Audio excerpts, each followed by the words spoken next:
In a resplendent cloud, the Holy Spirit appeared.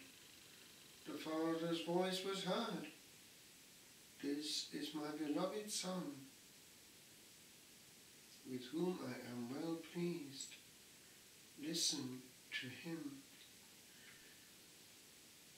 The entrance antiphon picks up what was picked up by the early fathers, that we have here the three persons manifesting themselves, this dazzling cloud.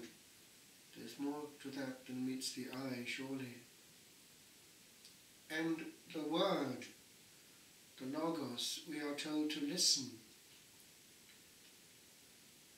In a sense, we are represented in those three apostles chosen to come apart and have a foretaste.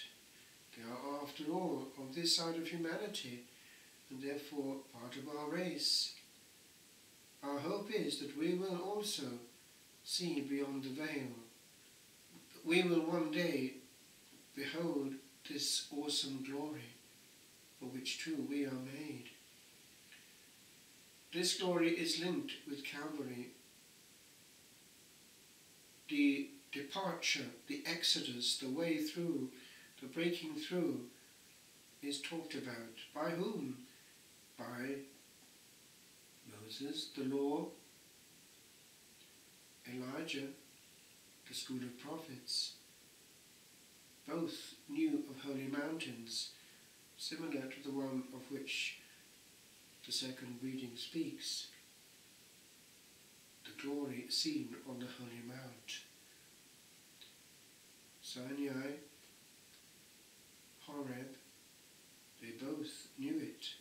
It would seem that it is the same place, and that it is in the present Saudi Arabia. Much work has been done recently on this. We notice one thing in common.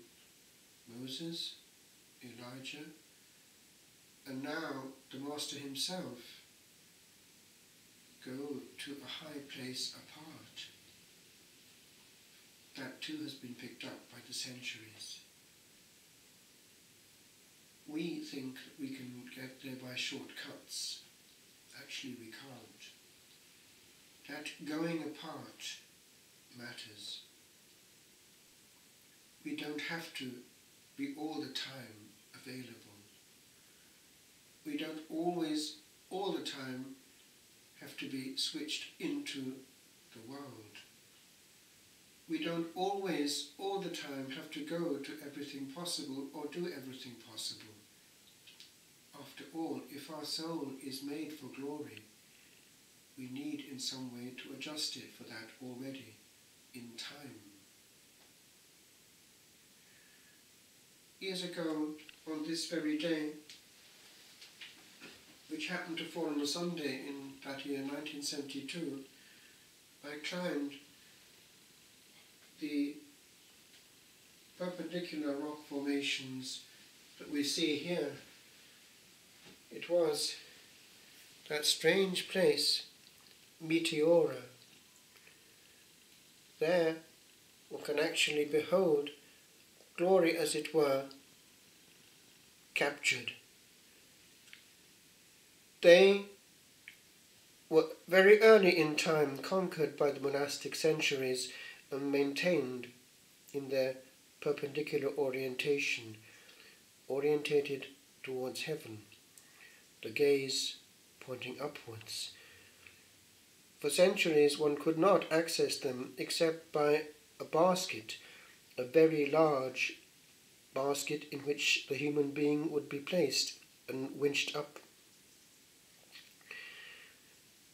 Tradition has it that the rope was only replaced when it broke, and so they were not encouraging tourists. When up there on that Sunday morning, the words of the gospel came through. He took them to a very high place, apart, and the monastic call was strong.